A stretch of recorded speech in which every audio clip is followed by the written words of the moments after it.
آج کی اس تجزیے میں ہم ایک ایسے موضوع پر بات کرنے والے ہیں جو سیدھا ہمارے گھروں اور ہماری روزمرہ زندگی سے جڑا ہے: مشترکہ خاندانی نظام۔ یہ صرف ایک چھت کے نیچے رہنے کا نام نہیں ہے، بلکہ یہ قدیم روایات، محبتوں اور بعض اوقات پیچیدہ مسائل کا ایک پورا پیکج ہے۔ آج ہم بالکل غیر جانبدار ہو کر اس نظام کا جائزہ لیں گے اور یہ سمجھنے کی کوشش کریں گے کہ انفرادی حقوق اور خاندانی روایات کے درمیان وہ بہترین توازن کیسے قائم کیا جا سکتا ہے۔ اس سارے معاملے کی بنیاد دراصل ایک بہت ہی خوبصورت الہامی حکم پر رکھی گئی ہے۔ اس قرآنی آیت پر غور کریں، کتنا شاندار پیغام ہے کہ عقیدہ ہمیں بار بار اپنے قریبی رشتوں کے ساتھ مضبوطی سے جڑے رہنے کی تاکید کرتا ہے۔ یعنی رشتہ داروں کا خیال رکھنا محض کوئی سماجی رواج یا کلچر نہیں ہے، بلکہ یہ تو ایک باقاعدہ خدائی حکم ہے جس پر ہمارے خاندانی نظام کی پوری عمارت کھڑی ہے۔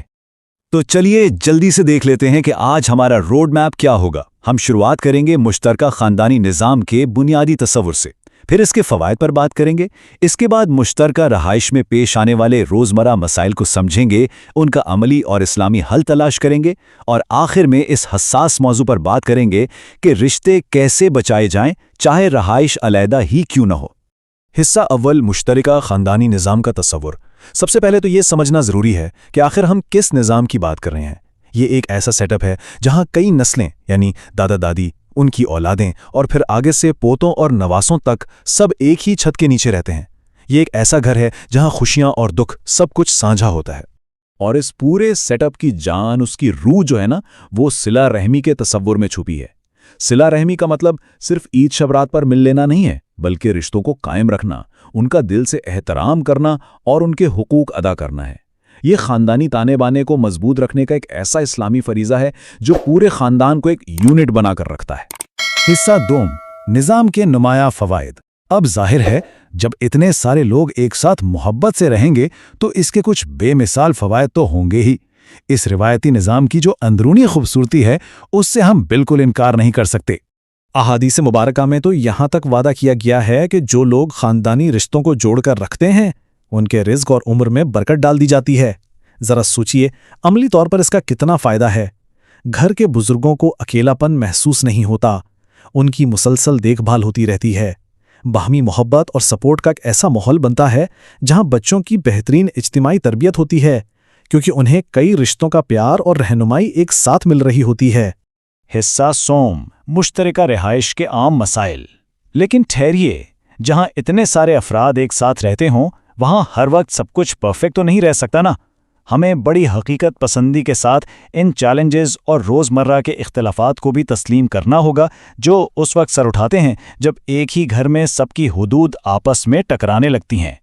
اگر ہم مکمل غیر جانبداری سے تجزیہ کریں تو 5 ایسے نمایاں مسائل نظر آتے ہیں جو کسی بھی روایتی مشترکہ خاندان کے سکون کو برباد کر سکتے ہیں۔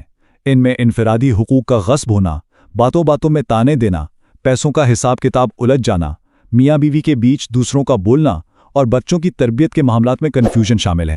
آئیے ان میں سے پہلے اور سب سے بڑے مسئلے کو دیکھتے ہیں۔ ہوتا کیا ہے کہ گھر کو ایک رکھنے کے چکر میں اکثر افراد، خاص طور پر میاں بیوی یا بچوں کے جو ذاتی حقوق ہیں وہ پس پشت ڈال دیے جاتے ہیں، اور جب اسلام کے دیے ہوئے ان بنیادی حقوق کو نظر انداز کیا جائے، خاص طور پر گھر کے کمزور افراد کے حقوق کو، تو پھر گھر میں عدل باقی نہیں رہتا اور ناانصافی گھر کی بنیادوں کو اندر ہی اندر کھوکھلا کر دیتی ہے۔ اور اس موقع پر یہ حدیث مبارکہ ایک بہت بڑا آئینہ دکھاتی ہے۔ تم میں سب سے بہتر وہ ہے جو اپنے گھر والوں کے لیے سب سے بہتر ہو۔ کتنا اعلیٰ معیار ہے! یعنی اگر کوئی شخص باہر والوں سے تو بہت اخلاق سے ملتا ہے لیکن گھر کی چار دیواری کے اندر عدل، انصاف اور حسن سلوک نہیں کر رہا تو وہ اس بہترین معیار پر کبھی پورا نہیں اتر سکتا۔ گھریلو سکون تباہ کرنے کی دوسری سب سے بڑی وجہ ہے ہماری زبان۔ ساس بہو کا جھگڑا ہو یا نند بھاوج کا، زیادہ تر مسائل کی جڑ زبان کا غلط استعمال، تانے اور غیبت ہوتی ہے۔ قرآنی حکم تو بہت سادہ ہے کہ لوگوں سے اچھی بات کہو۔ اگر صرف ایک اصول کو اپنا لیا جائے اور تلخ باتوں سے پرہیز کیا جائے تو یقین مانیے گھر کے آدھے سے زیادہ جھگڑے تو ویسے ہی ختم ہو جائیں گے۔ اب باری آتی ہے تیسرے بڑے مسئلے کی: پیسہ۔ غیر دستاویزی اور مبہم خاندانی مالیات ہمیشہ الجھن کا باعث بنتے ہیں۔ کمائی کس کی ہے؟ کتنا حصہ کس کا ہے؟ یہ سوالات اچھے بھلے رشتوں میں دراڑ ڈال دیتے ہیں۔ اس کے برعکس ذرا حکمت دیکھیے کہ قرآن کی سب سے طویل آیت یعنی آیت الدین مالی معاملات کو صاف صاف طے کرنے اور لکھ لینے کا حکم دیتی ہے تاکہ بعد میں کوئی بدگمانی پیدا نہ ہو۔ چوتھا مسئلہ وہ ہے جسے اکثر نظر انداز کر دیا جاتا ہے، میاں اور بیوی کی پرائیویسی۔ یہ رشتہ بہت مقدس اور نازک ہے۔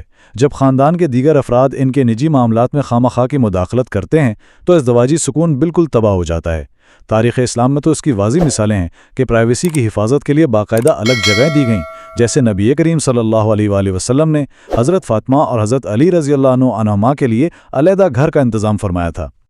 اور پانچواں مسئلہ ایک بہت گہرا نفسیاتی چیلنج ہے، بچوں کی تربیت۔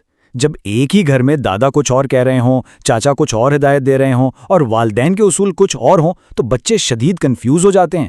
یہ بات یاد رکھنا بہت اہم ہے کہ بچوں کی تربیت کی اصل اور حتمی ذمہ داری والدین کی ہی ہے اور پورے گھر کو ان کے فیصلوں کا احترام کرنا چاہیے۔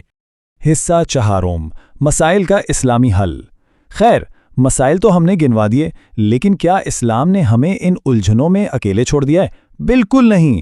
اب چلتے ہیں اس لاہیا عمل کی طرف جہاں ایسے ٹھوس اور الہامی احکامات موجود ہیں جو کسی بھی خاندانی نظام کو مضبوط کر سکتے ہیں۔ پہلے 3 حل مکمل طور پر ہمارے اندرونی رویوں پر منحصر ہیں۔ سب سے پہلے تو دل میں تقوی ہو، یہ احساس ہو کہ کسی کے حقوق غصب نہیں کرنے۔ پھر باری آتی ہے صبر کی۔ اسلام میں اصل پہلوان وہ نہیں جو جسمانی طور پر طاقتور ہو، بلکہ وہ ہے جو غصے کے وقت خود پر قابو رکھے۔ اور تیسرا حل شورا، یعنی جب بھی کوئی مسئلہ ہو اسے آپس میں مل بیٹھ کر مشورے اور بات چیت سے حل کیا جائے۔ چوتھا اور پانچواں حل گھر میں عملی اور جذباتی حدود قائم کرنے کے بارے میں ہے۔ میاں بیوی کو ان کی اپنی پرائیویسی اور نجی جگہ ملنا ان کا حق ہے، اور اس کے ساتھ ہی نسلوں کے درمیان ادب اور محبت کی ایک حد بندی ہونی چاہیے، یعنی چھوٹوں پر رحم کیا جائے اور بڑوں کا دل سے احترام۔ یہ چیز گھر کے ہر فرد کے وقار اور عزت نفس کو محفوظ رکھتی ہے۔ حصہ پنجم، رشتے اور علیحدہ رہائش۔ اب آتے ہیں اس تجزیے کے ایک ایسے پہلو کی طرف جسے ہمارے معاشرے میں اکثر بہت سنساس سمجھ کر اس پر بات نہیں کی جاتی، یعنی کیا علیحدہ رہائش اختیار کرنا واقعی خاندانی نظام کی ناکامی ہے؟ آئیے اسے موروثیت کے ساتھ دیکھتے ہیں۔ یہ موازنہ بہت اہم ہے۔ یہ ہمیں بتاتا ہے کہ اسلام دیواروں کے ایک ہونے سے زیادہ دلوں کے جڑے رہنے کو ترجیح دیتا ہے۔ اگر مشترکہ نظام میں رہ کر حقوق ادا ہو رہے ہیں اور عدل قائم ہے تو یہ بہت بابرکت ہے، لیکن اگر وہاں حقوق پامال ہو رہے ہیں تو علیحدہ رہائش اختیار کرنا کوئی گناہ یا بغاوت نہیں، بشرطے کہ رشتہ داروں سے ملنا جلنا، ان کی خدمت کرنا اور صلہ رحمی اسی طرح قائم رہے۔ اور ان تمام حلوں کو جو چیز آپس میں جوڑ کر رکھتی ہے وہ ہے ہماری روحانی طاقت، یعنی دعا۔ گھر کی بھلائی، سکون، ہم آہنگی اور دلوں میں محبت ڈالنے کے لیے مسلسل دعا کرنا ایک لازمی شرط ہے۔ خلوص دل سے کی گئی دعا وہ کام کر جاتی ہے جو بعض اوقات ہماری ساری عملی تدبیریں بھی نہیں کر پاتی۔ ہمارا آج کا یہ تجزیہ اپنے اختتام کو پہنچتا ہے، لیکن جاتے جاتے ایک بہت گہرا اور غور طلب سوال چھوڑے جا رہا ہے۔ کیا آج ہم جس طرح رہ رہے ہیں وہ واقعی ہمارے گھروں کو جنت کا نمونہ بنا رہا ہے؟ کیا ہم نے انفرادی حقوق اور خاندانی محبتوں کے درمیان وہ توازن قائم کر لیا ہے جس کا ہم سے تقاضا کیا گیا تھا؟ یہ وہ سوال ہے جس پر ہم سب کو مل کر اور اکیلے میں بھی مسلسل غور کرنے کی ضرورت ہے۔